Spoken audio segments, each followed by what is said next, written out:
तो क्या ऑनेस्टली उत्तर प्रदेश सरकार इस परिवार के साथ बिना बायस्ड हुए न्यूट्रल तरीके से निर्णय करेगी? कोर्ट से हम जीत रहे हैं, लगातार जीत रहे हैं, क्योंकि फैक्ट कोर्ट में रखे गए। आप लोगों ने अपने आप को बचाने के लिए कि आप मीडिया में सारी चीजें चल गई कि क्या किया है उत्तर प्रदेश सरकार ने, उन चीजों को बचाने के लिए आपने एक अलग र्यूमर फैला दिया। लेकिन पन्ने कभी झूठ नहीं बोलते, फैक्ट झूठ नहीं बोलते, फॉरेंसिक रिपोर्ट झूठ नहीं बोलती। ये सारे बयान है, उस पीड़िता का डाइंग डिक्लेरेशन है। बहुत लंबी बहस चली और मैं शुक्रिया अदा करूंगी सीबीआई वाले वकील साहब अनुराग मोदी सर का भी, जिन्होंने बहुत कोऑपरेट किया है। हम लोगों ने मिल करके इस केस को हम इस लेवल पे पहुंचाए। आप लोगों से साथियों मैं एक और बात कहती हूँ, अगर पॉलिटिकल इन्फ्लुएंस नहीं हुआ, अगर राजनीतिक हस्तक्षेप जैसा कि होता है, इन जनरली होता है, लेकिन बहुत सारे मैटर्स में होता है, इसको हम डिनाई नहीं कर सकते हैं। बहुत सारे एडिटोरियल उठा करके देखिए, बहुत सारी चीजें आप देखिए, होता है।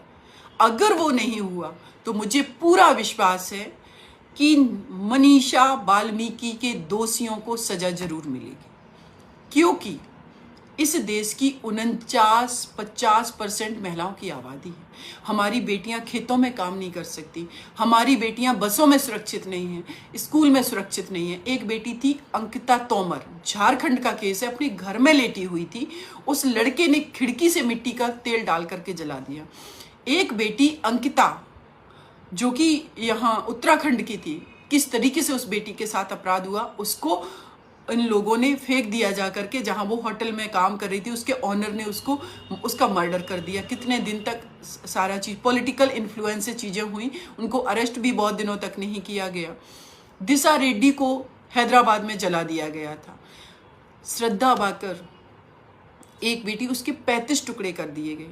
हमारी बेटियां एक तरफ अंतरिक्ष में पहुंच रही हैं, हमारी बेटियां इस देश की इक्वल पूंजी हैं, वो भी इस देश की नागरिक हैं, लेकिन ड्यू टू सिक्योरिटी रीजन, क्योंकि किसी ने जिम्मेदारी नहीं ले रखी है कि मेरी बेटियों को हम गारंटी देते हैं उनकी सुरक्षा, सेफ्टी, सिक्योरिटी की, तो इसके लिए कम से कम मैं शुक्रिया अदा करती हूँ जुडिशरी का, हमारी न्याय व्यवस्था का, कि हमारी न्याय व्यवस्था में और जो भी रिफॉर्म की रिक्वायरमेंट है, अगर वो फुलफिल होगी तो मेरी बेटियों को यहाँ से न्याय मिलेगा, लोगों को यहाँ से न्याय मिलेगा। आप लोग भरोसा रखिए, मुझे उम्मीद है कि इस केस में भी इस परिवार को न्याय मिलेगा। कल मैं हाथरस जा रही हूँ और उसके बाद मैं आप लोगों से जरूर मिलूंगी आकर के। आप सभी से मेरा हाथ जोड़ करके अनुरोध है कि इस लाइव को ज़्यादा से ज़्यादा शेयर करें और आप लोग मेरा सहयोग बनाए रखें, क्योंकि जितना ज़्यादा शेयर करेंगे उतना ही लोगों तक पहुंचेगी, आप सभी का सपोर्ट मिलेगा। तो कम से कम फिजिकली मैं वहां जाती हूं, लेकिन मनोबल आप लोगों से मुझे मिलता है, मेरे भाइयों के, मेरे फेसबुक के सभी साथियों से मुझे जब सपोर्ट मिलता है, आप लोग मुझे अप्रिशिएट करते हो कि सीमा दी आप बहुत अच्छा काम कर रहे हो, हमारे लोग मुझे अप्रिशिएट करते हैं, तो मेरा मनोबल बढ़ता। मुझे आप लोगों से कुछ नहीं चाहिए सिवाय आपके आशीर्वाद के, सिवाय आपके विशेष के, सिवाय आपके सपोर्ट के, और ये सपोर्ट मुझे बनाए रखना। श्रद्धा वाकर का केस भी मैं लड़ रही हूँ और भी बहुत बेटियों का केस मैं फाइट कर रही हूँ। मेरी कोशिश है मैं सारी बेटियों के लिए खड़ी रहूं, और मैं ही नहीं, मेरे जैसी हजारों बेटियां, मेरे जैसे हजारों युवा साथी, मेरे नए नए जो एंट्रन आ रहे हैं, मैं देखती हूँ इतना एनर्जेटिक है मेरे साथ जो काम कर रहे हैं, मेरे जो साथी, जो हमारे कलीग्स हैं, जो हमारे जूनियर हैं, सभी बहुत अच्छे से काम कर रहे हैं। ये देश वाकई में युवाओं का देश है और युवा ही आगे ले जाएंगे।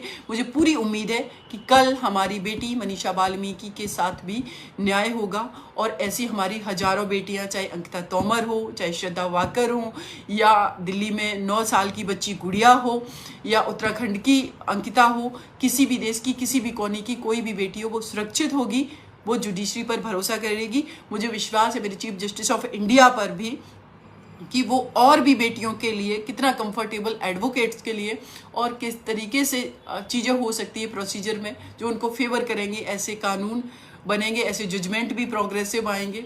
तो आप सभी का बहुत बहुत शुक्रिया।